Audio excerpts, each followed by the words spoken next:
Hey, deserving listeners, this is Chapter 8 in my deep dive on apologies and forgiveness.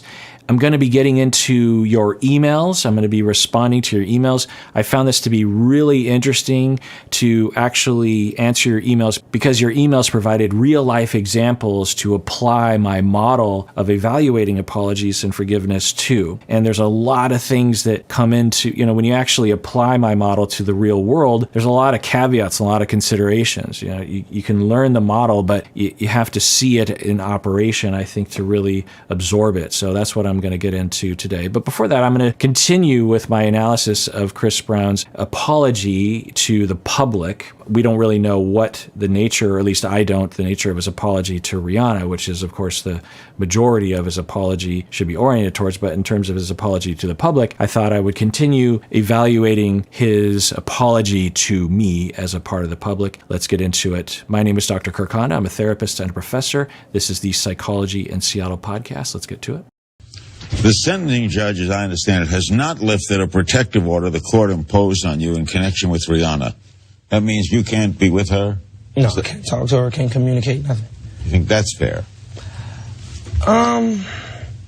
It's kind of hard, definitely, because being my friend for so long, and us being that close of a friend, is kind of like, wow, like not being able to see or talk to that person is kind of difficult. But it's also hard because we're both in the same industry. We go to the same events. That you can do, right? Yeah, I can go to the same events. But you can't go together. Not at all. We had to be like 10 yards away from each other. But I just feel like it's harder because we're always in the same vicinity, and it leaves more, because we have the protection on it leaves more room for error. It leaves more room for people to start rumors and start more stuff like, oh, they're together, they're not supposed to be together, and it just kind of leaves more room for problems. You have to be real careful, right, Mark? Yeah, well, you're more than careful. I mean, there was a supposed incident in New York where the two of them, unbeknownst to each other, because they don't talk to each other, are rumored to be at the same hotel. So before we even verify it, I just tell them move. So, it's almost, I've kiddingly joked, we almost have to put GPS chips into the two of them to figure out where the other one is at all times. How well do you know Rihanna, Joyce? So, as a member of the public, which this is geared toward, Chris Brown is trying to gain forgiveness from the public, from his fans, and from the public in general. This is not encouraging when he says something like that, because it would be more encouraging if he said something like, look, I totally understand the order because there is a risk there. I haven't gone through treatment yet, and I don't think I'm going to do anything to her. I don't want to do anything to her, but I didn't want to do anything to her originally either, but I did because I have a problem. And so until I know my problem is under control, until I have professionals like in my domestic violence treatment group signing off on the fact that they are confident I have the ability to control myself, then I want this protective order to be in place for her sake, but also kind of for my sake. And it's kind of weird not to be able to talk to her. Some appreciation for why it's there in the first place. There's a reason why it's there, presumably. And he just seems to be like, I don't understand. Like, this seems like it's annoying. Again, I don't know the full story, but as a member of the public, it would have been encouraging if he had said something along those lines. From there, we haven't had contact at all. You love her? Definitely.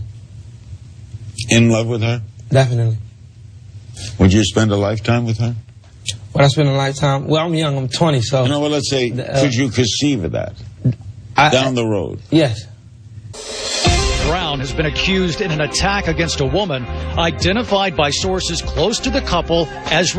So we're reading some of the allegations or the findings. Pushed her against a wall, continued to punch her in the face. Yeah, the wounds on her face indicated that sort of an attack. Of course, I couldn't know that, but typically it's a repeated violent attack. It's not just one punch or one push. It's usually just extensive over a period of time with the effort of trying to control. There are various different reasons why people are violent, but in intimate partner violence, the effort is to control the individual, to coerce, to physically control, but also mentally break down the other person such that they are under your control, that you can make them obey. The violent individual is trying to beat the victim into submission. They're not trying to just punish them for something that's happening punish. You know, they don't have a right to punish their partners, and certainly not that way. No one has the right to punish someone that way. But the effort isn't just something about what's happening there. It's a global effort to try to break someone down. Anyway, so we're reading some of the specifics here. Rihanna. Authorities believe an argument between Brown and a woman turned physical, with the Wow. Headlock, losing consciousness, meaning that she's being strangled and could die. So that's awful. woman suffering visible injuries. Brown was arrested and released on $50,000 bail. Neither he nor his lawyer nor Rihanna have commented. And here's the photo of Rihanna's face after the February 8th altercation. It has been seen around the world many times. When did you first see it? I first saw it, I think like maybe a week after the incident. I think TMZ or somebody posted it, but I first saw it. Yeah, that's when. What'd you think? I didn't know what to think at the time. I was like, what? Like, because at the time I just didn't know honestly what to think, and I didn't know if the pictures were altered. I didn't know if they were real. I didn't know what. So I was just like, man, All right, so I don't know what he's saying. Was he highly intoxicated at the time and he blacked out? Did he have some sort of trauma reaction, which doesn't justify it at all, but that can happen, that some people who commit this sort of violence will do it during a state of PTSD triggering, some sort of relational trauma or something, and they will enter into a state in which they're not encoding memories, and so it's hard for them to remember afterwards what they did. I don't know. What's he saying here? Is he saying he didn't do it? I felt so disappointed, like, in myself. What you accepted the fact that you caused it. I accepted the fact, yeah. And when you look at it 6 months later, do you have a different reaction? When I look at it now, it's just like wow, like I can't believe that actually happened. Like it's just really like took a toll on me. Like I just like wow. Okay.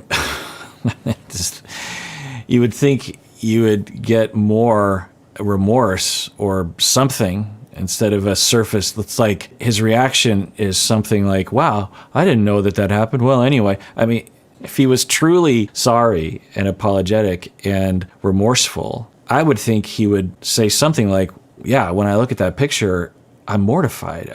I did that and it's awful and I feel like a horrible human being. I'm terribly ashamed of something, not like, Now, a possibility is that he, due to his own traumas, I don't know, they seem to be alluding to things happening when he was young, that he actually is cut off from his emotions and thus cannot face certain things. Now, treatment will help at that, and now that he's in the system, maybe that will be facilitated, I don't know. But because often when people see things like this, they will interpret it as he's a narcissist or something, and he's choosing to ignore it, that he doesn't want to care. He doesn't actually care about human beings. He has no remorse. He's callous, and that's certainly possible. And that's a whole other line of thinking that is a possibility. Those are rare individuals, but they're out there, psychopaths, antisocial people. But if he's not that, then how does one have remorse and altruism and empathy, particularly for someone that you love? I don't know if I showed you the clip, but he says he's still in love with Rihanna. How can you look at that, know that you did that, and there's no ifs, ands, or buts about it, and not have a tremendous emotional feeling that you have? Now, maybe he has had those feelings, and right now he's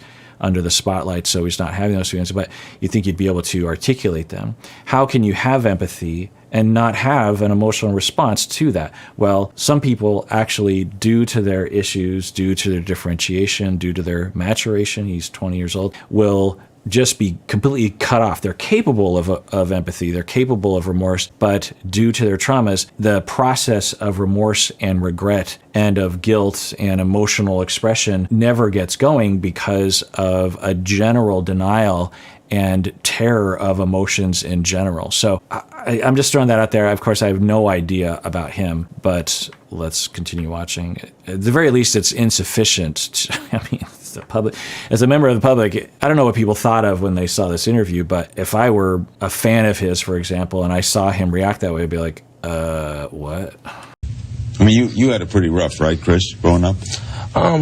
For the most part, like my mom and my dad, like my actual biological father, they took care of me good. But I mean, as far as like growing up in domestic violence situations, as far as with my mom's like ex-husband and stuff like that, like it used to be times I used to be scared to go to bed because I'd be like, well, I don't know. This was a husband or a boyfriend? This was her boyfriend and husband at the time. So it was just like.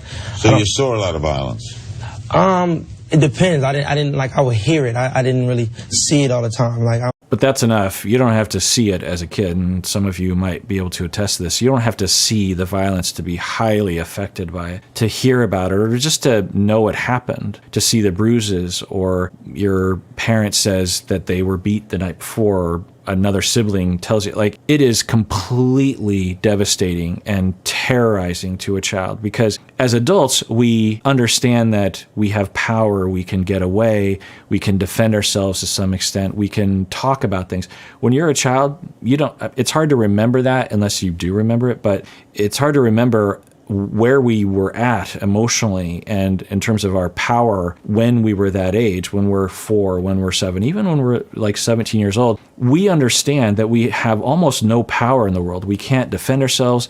We don't know how to talk to the public. We don't know what to do. We can't move out. We're small. We don't know how to navigate even our own emotions. We're just completely lost. And that's why children need stability and safety, because children know that they can't defend themselves. And so they depend on us as parents and as a community, as family members, to give them this safe zone where they don't have to worry about these kinds of things. And so when you inject that kind of concern into a child, it is very affecting to them. A big part of our development depends on us as children feeling like we're safe enough to be who we are, to reach out to other people, that our loved ones are safe too. Because another aspect of being a child that we might forget is that 99% of our lives and our emotions and our needs are oriented towards our caregivers, whether it's our parents or our grandparents or our siblings or our community. There's a set of people that as children we are very oriented towards. We depend on them. We try to get their approval. We want to play with, when we want to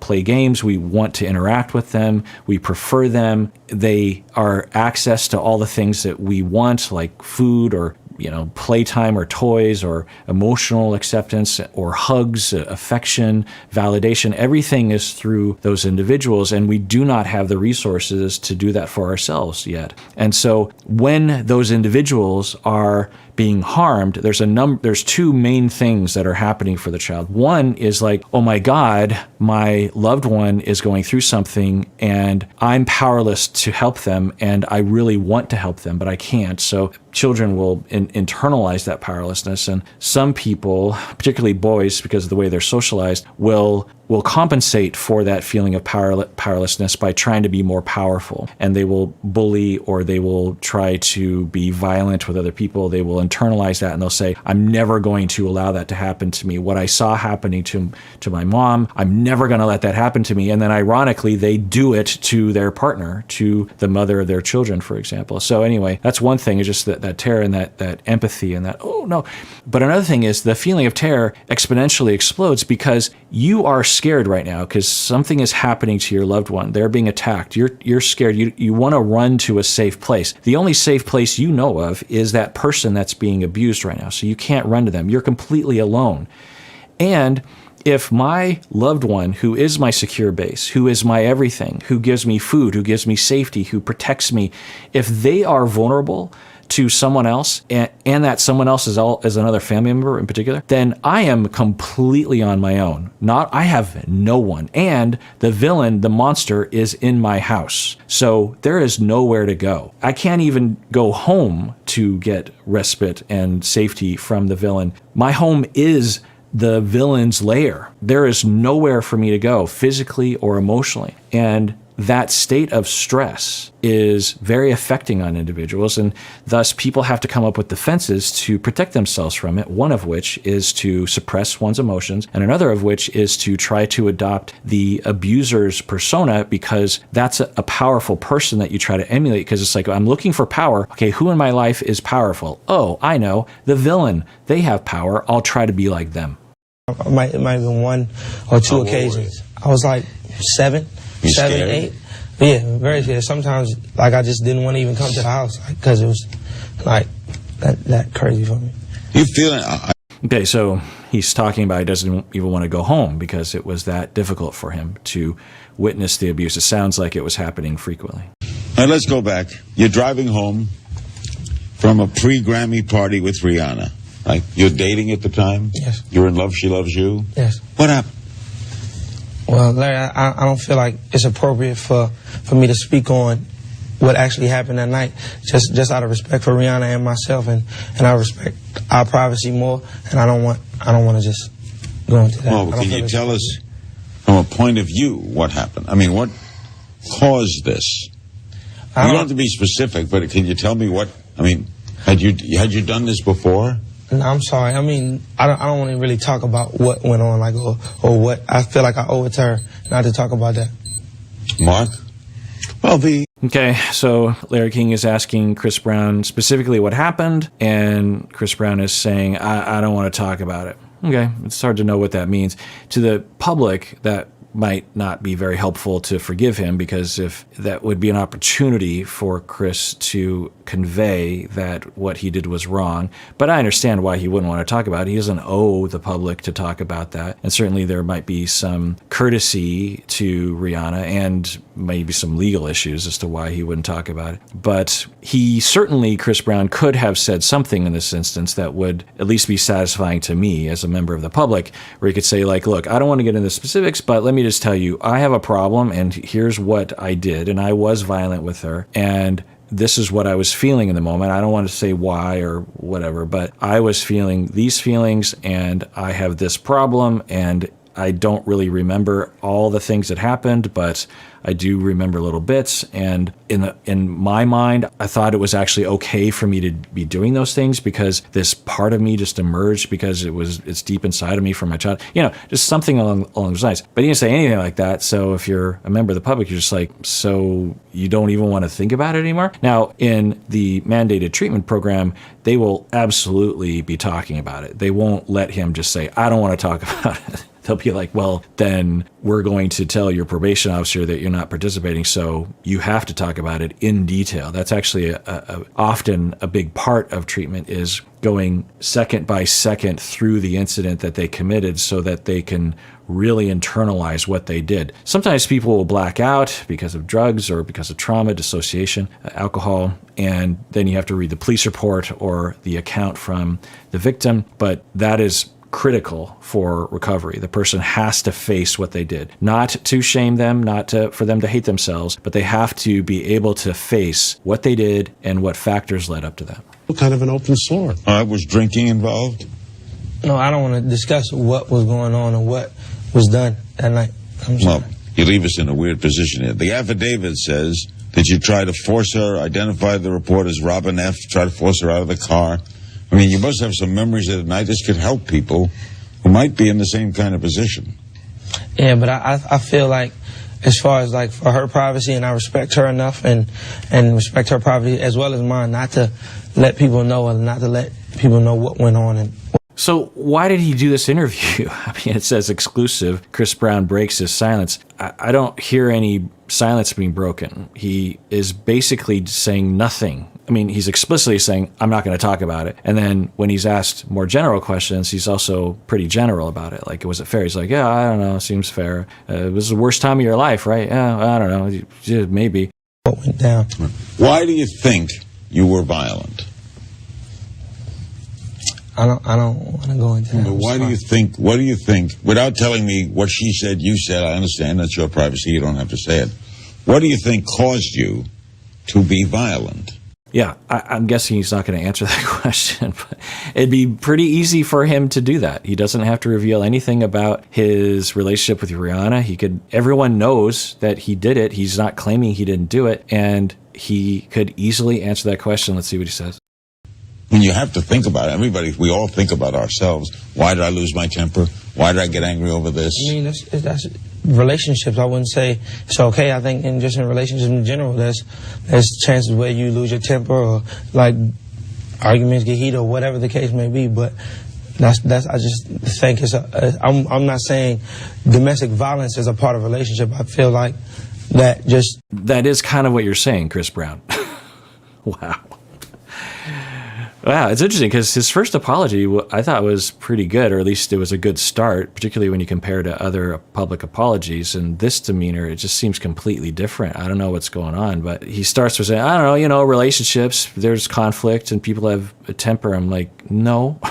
One, no. Two, not at the level that you committed. I mean, among intimate partner violence incidents, that's up there. That's up there. I'll tell you, in terms of the people that I don't know the exact bell curve of severity, but the sort of incidents that would land people in the group that I treated, an incident like that would be in the top 20% or something. Or I don't know, maybe top 40%. So there were plenty of people that were in my group that had incidents, from my understanding of the incident that happened with him, that were, a lot lower on the severity list. They were still bad, but I know enough about these sorts of incidents because when you actually hear from the victim and the police reports, unless you have that experience personally or professionally, and you just hear, you might have a picture in your mind about what it looks like. And I feel like a lot of people with that experience, it feels like it might have just happened really briefly. In all likelihood, it was atrocious behavior. If you've ever witnessed, and sometimes we have videotapes of this kind of thing because a security camera will catch it. It's not like any kind of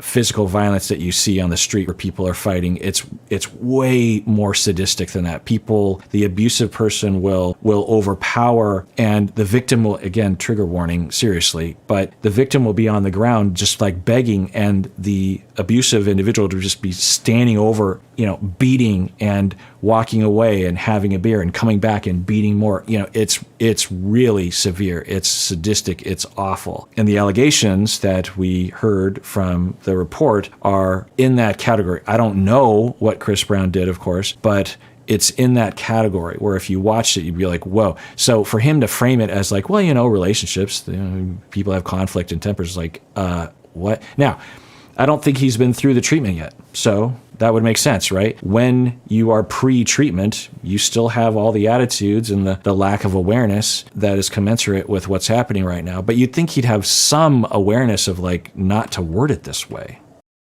We're young. We're both young. So nobody taught us how to love one another. Nobody taught us a book on how to control our emotions or our anger. So he's also blaming her, kind of. He's saying we had a problem. We had tempers. We didn't know how to manage a relationship. Was she that abusive with him as well? We haven't heard any allegation along those lines. So I could see why. My sort of very distant gauge of the situation was that Chris Brown really flubbed his apology, which is why I think people wanted me to react to this. And when I saw his first apology, I'm like, well, that wasn't horrible, but maybe people were reacting to this, which would make sense. It's like, I'm not trying to fall on the fact that I'm young. I'm just saying it's just that it's a lot of stuff that I wish I could have changed that night. It's one of the reasons, too, I think that the judge has ordered the counseling, and one of the reasons that it's a requirement that it be 1 year in California and in a lot of other states. It's a complex issue. It's something that, there's learned reactions, there's impulse control, there's all. Yeah, I don't know what Garagos is saying right here, the attorney, but I think what Garagos is detecting is that Chris Brown is not answering the question very well. And the attorney is saying, well, you have to keep in mind that he hasn't gone through the treatment yet. So, you got to give him that time to actually go through it so he can actually answer that question in a more sophisticated way. Kinds of things that go into it. And one of the things that I think that the judge and the DA wanted was that you get into counseling, that you grapple with these issues, and you learn it, and you go through it and try and figure it out for yourself. I don't think that, he's done a lot of introspection, but I don't think he or anybody else ever gets to a point where you say, okay, now I understand completely. I think you have to go through the process. Right. So he explicitly says it there, which is, that was what I was suspecting he was getting at, which is a good thing for an attorney to say in that moment. Just like, hey, just so you know, it's pre-treatment. So ask him this question after he goes through treatment. He should have a better answer to that. Hopefully he did. All right. Well, let's end it there. And I'll continue watching his apology next time in another introduction to the deep dive. And everyone out there, please take care of yourself because you deserve it. You really, really do.